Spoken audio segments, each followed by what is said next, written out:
Welcome back around the campfire, my friends. It seems we're once again chasing the boogeyman of the Southwest, the seemingly elusive and downright terrifying Skinwalker. Welcome back to the swamp, my friends. It's good to see you made it back for another episode. Today I'm going to be sharing some creepy and allegedly true Skinwalker horror stories sent in by viewers just like you. As always, if you have a story that you would like to share in a future video, be sure to submit it at swampdweller.net or the email you can find in the description down below. I'd love to share your story with everyone here in the swamp. It's stories like yours that truly help keep this show going. Now, let's get into these creepy and allegedly true Skinwalker horror stories.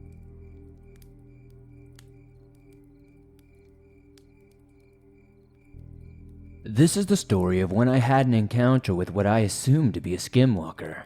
In December of 2018, me and my mother had been shoveling the porch and driveway when I saw a silhouette move quickly out of the corner of my eye. It kind of looked like a deer, so I did not say anything to my mom at first. Nothing else seemed suspicious, except for the fact that its front legs looked weird, and it seemingly walked weird too. It was also dark out, so I could not really tell further features of the animal, so I was trying to put it in the back of my head as me just being creeped out for no reason. Then, this thing stood up on two legs. It let out an ear-piercing scream. I was terrified. I looked at my mother, who was looking at me with a look that confirmed that I was not seeing or hearing things. When I looked back, this thing was suddenly gone. It's like it just vanished in thin air. The next day, I went out to the general area to where I saw it and saw deer footprints, but they were different. As they went further into the tree line, they turned into human hand and footprints. But this was the first encounter with that thing. About 8 months later in August, I was walking home from school and looked over to the forest to my left.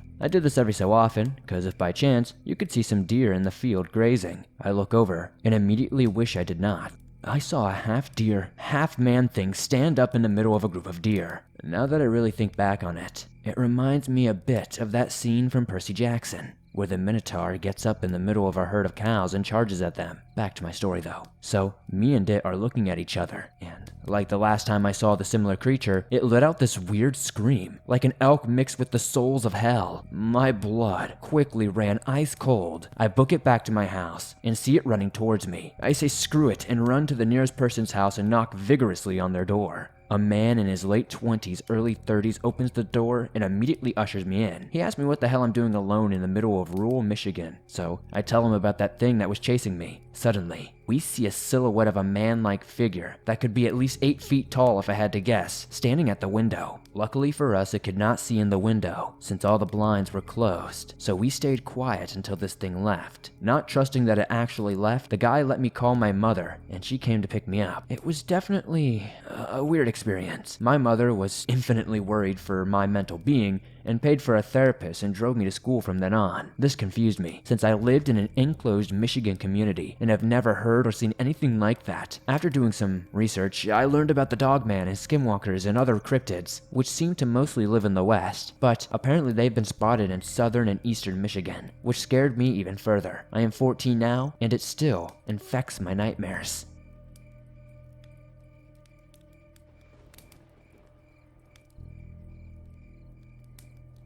So my first Skinwalker encounter happened after listening to stories on your show. I was skeptical until my first camping trip with my older brother. We decided to check out this mountain trail that we have never been on before. So we make our way there. It's a 2-hour car ride. This was in California, by the way. So we get to the camping area and decide to head towards the trail through this mountain to go smoke some weed. My brother already was drinking a bottle of Jack Daniels. So we hike into the trail for about 20 minutes or so, since the weed we had was very loud. It was so loud I had to turn down my music so I could see better, you know what I mean? We smoke and begin to set up one of those Boy Scout style tents, and start a fire to make smokes and hot links. It got dark as we did all the camping requirements my brother said with a smug smile. He was drunk but not throwing up drunk, so we eat and talk about our favorite anime, Demon Slayer, and as the weed began to take effect, we decided to fall asleep. Sometime around 2 a.m., I hear my mother's voice coming from outside of the tent. I fully knew that my mother was over 2 hours away. I woke up my brother.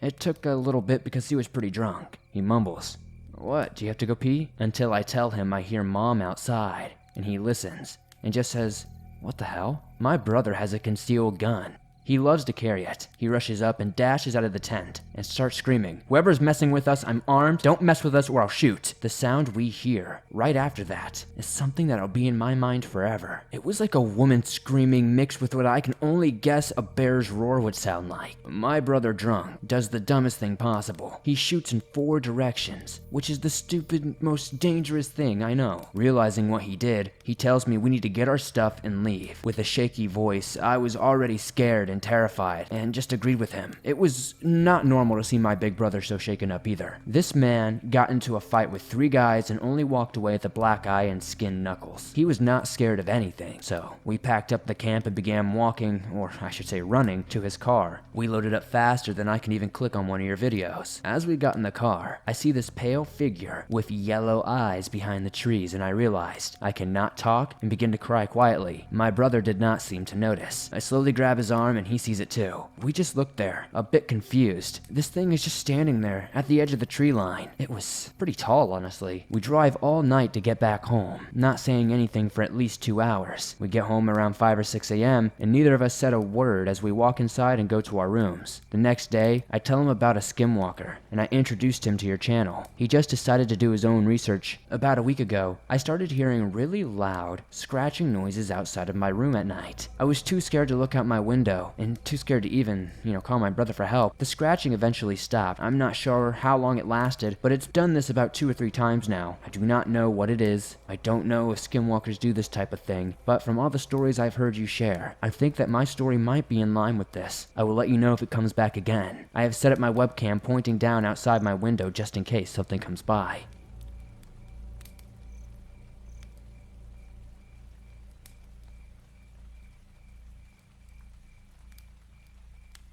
Hi, my name is Kylie, and I have a lot of stories from my encounters with what I assume are skinwalkers and other supernatural creatures. The one I wanted to share with you today is about my first experience with what I believe to be a skinwalker. So, this all begins when I was over at my boyfriend's house. At the time, we were just hanging out and enjoying each other's company. Eventually, I realized that I needed to get going home.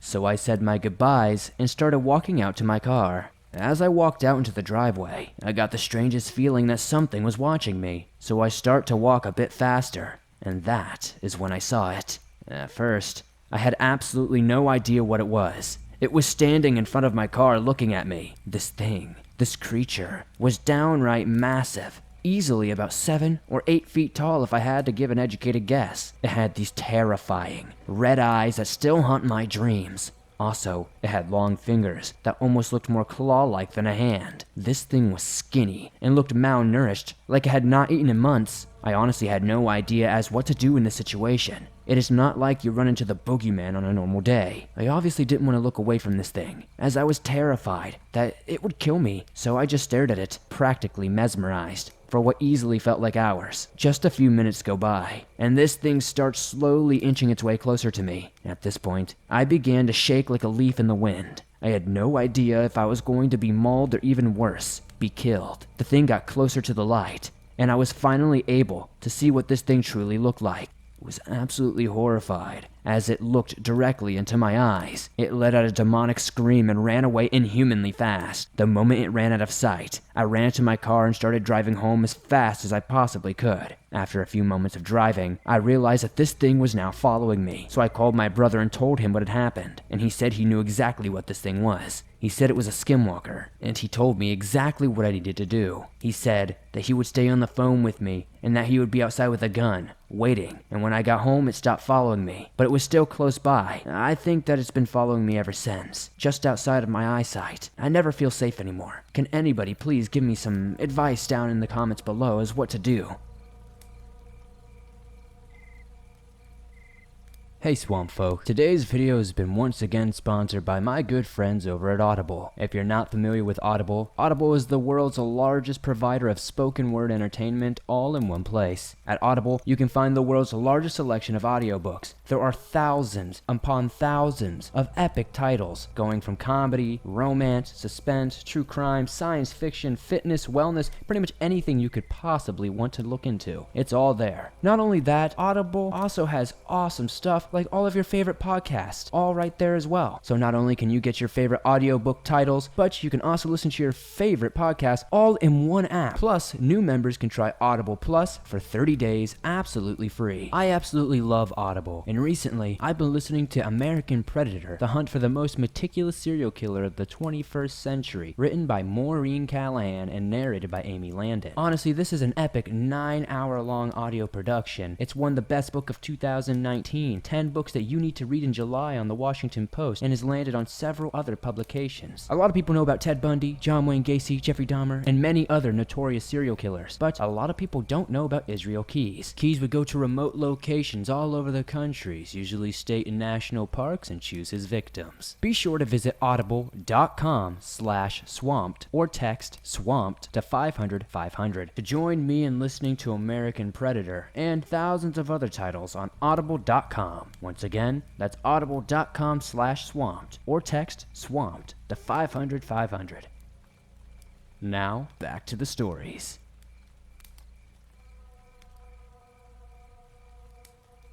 I believe I saw what a lot of people call a knot deer or a skinwalker last fall. I figured this was a good place to share this since I see the term knot deer tied in with skinwalkers and other similar creatures fairly often. There is not a lot to the story, but it has stuck with me, and every time I think back on it, I feel uneasy. I live in Colorado, in a mountain town south of Denver. The road I live off of is a winding back road through a valley. One side of the road is right against rock, steep like a wall in some places, and more sloping in others, and the other side kind of drops off into the valley. Also, it might be worth noting that the mountain on the other side of the valley is a huge burn site with nothing but skeleton trees. I have heard a couple of stories that take place near these burn sites, so maybe there is some correlation. This was probably around late August, maybe even early September. I was driving home late around maybe 1 a.m. I know this road very well, and all the curves. It's like a second nature to me, so I was going a decent speed and probably was not being as actively aware of my surroundings as I should have been, especially since deer and elk are very common here. Anyway, I was coming up on the last curve before my street, and I saw a deer standing on the side of the road. This deer was standing completely still, facing the rock wall. That's not too strange, I guess, but there was something unnatural in its stillness. The fact that it was just staring straight into the rock,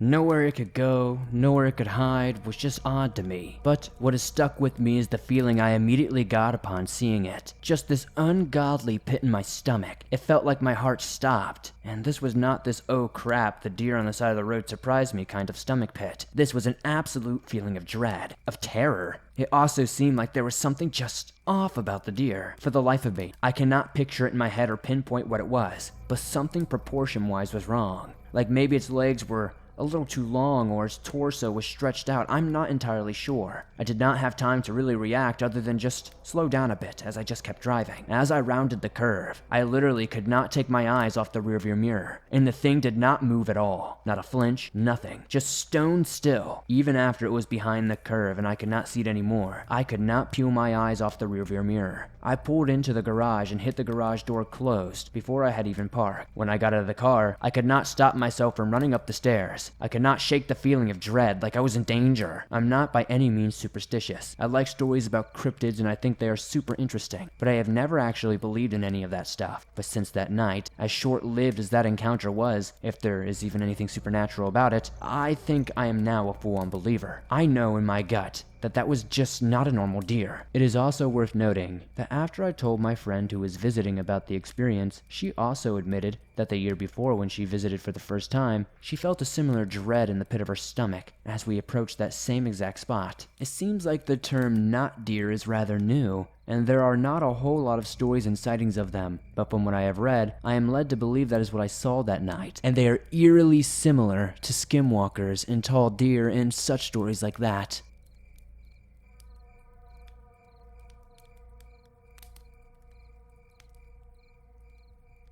This took place just a few years ago. I was in my late teens driving home at about 10 p.m. This was a typical shift for me, and I was not too tired. I know exactly what I saw that night. I lived somewhat out in the country, far enough to be on septic, but close enough to be on the county's water system. It was not irregular to see wildlife at night. Elk, deer, barn cats, and even occasionally dogs. I've been living here for quite a few years at this point. During this specific time, one neighbor had a bad habit of letting his dog run free on the side of the road. I love animals, so I would always pull over and call the number on his collar and get him back to his owner. Anyways, I am driving home. I'm nearly about 1 block away and maybe 3 turns total from my house. I see this figure out of the corner of my eye. It looks like a medium-sized dog at first. I roll down my window, turn down my music, and start calling out to this dog. "Hey, sweetie, come here." It seemed very shy, as it would not look at me, and its body language was very timid. I kept trying to speak sweetly to it to let it know that I was not a threat. It looked a little skinny, seemed to have short gray hair. I really wanted to see if I could help it, maybe find its owner or get it somewhere safe and fed. It finally responds to my sweet talk and turns to face me. My stomach instantly dropped.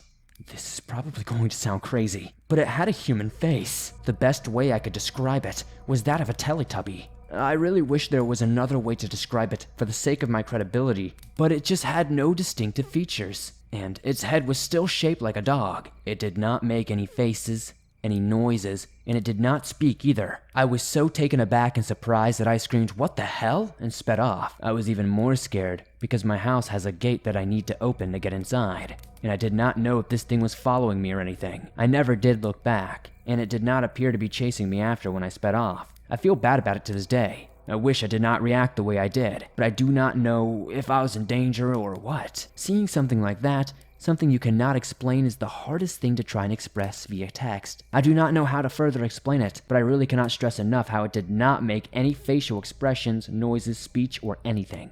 At the end of the day, I was the one going out of my way to mess with it, and I was out of pocket in doing so. I have not seen the thing since. I just honestly wish I could change how I reacted, and I really wonder about it all the time. I did some mild internet research afterwards, and I have not been able to find any experiences that resemble exactly what I saw that night, and it's really making me feel nuts. Maybe it was something slightly different than a Skinwalker, but that's the closest thing that I can think of.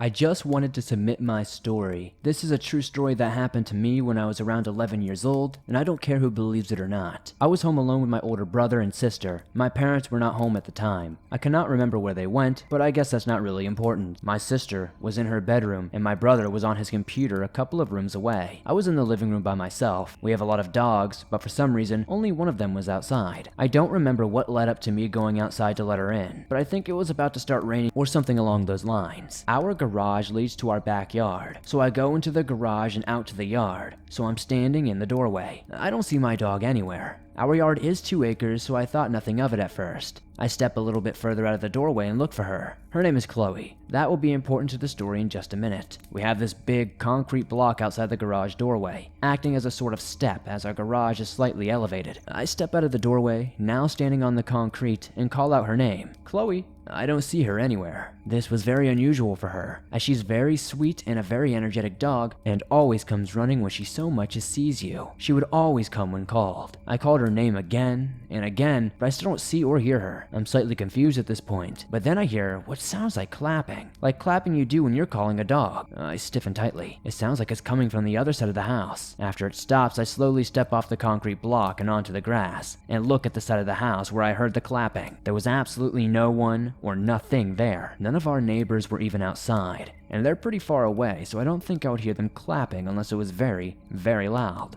I was really scared at this point. The clapping was just so clear. There was no way I could have imagined it. I take a couple steps back, closer to the concrete, ready to make a run for it. I call out for my dog one more time, not wanting to leave her out there. "Chloe!" A couple of seconds later, the clapping starts back up again. I'm terrified at this point. I don't have any clue what this is. Then, I swear to God, I hear a man's voice. I'm a girl, so it couldn't have obviously been me echoing, very clearly saying my dog's name, "Chloe." It sounded like it was coming from the field by my yard. I didn't recognize the voice at all. I had heard a bunch of my neighbors speak before, and that was definitely not any of them. It sounded pretty close by, but definitely far enough that it wasn't immediate danger. The voice sounded almost mocking, like it was making fun of me. It was as if the voice was amused by my obvious fear and was mocking me. Only a few seconds after I heard that voice, Chloe comes running up to me from the other side of the yard. I swear I would have been able to see her. I grab her and run inside and lock the door behind me. I sit on the couch in the living room, scared out of my mind. My sister was still in her room, and my brother still on his computer, none the wiser. I was alone in the room, except for a few dogs, trying to make sense of what had just happened. After some time, my parents finally get home and I tell them what happened. No one believes me. The only person who even remotely believed me was my mother, clearly seeing how distressed I was about the whole situation. If I had to guess, I would say it has to be a Skinwalker, but all I know for sure is that it was very scary.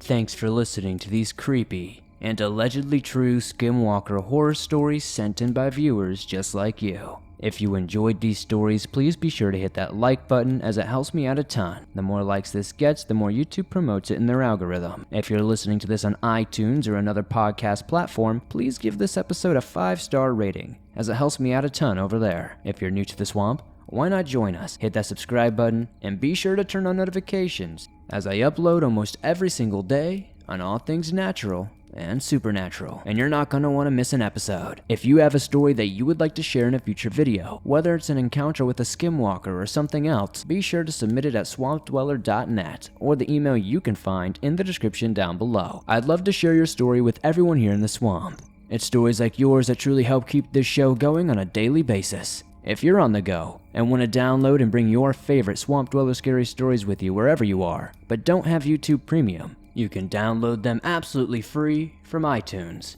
Spotify, Stitcher Radio, and just about everywhere else you find your favorite podcast online. And as I said, it's absolutely free to do so. If you would like to support the swamp outside of hitting that like button, subscribing, and giving us a 5-star rating on iTunes, maybe check out the merch store. I have everything from t-shirts to face masks to hoodies and more. I'd love to see you guys wearing some cool swamp threads. Be sure to join me on Instagram, Twitter, Facebook, and everywhere else, and I'll see you guys soon with another creepy video.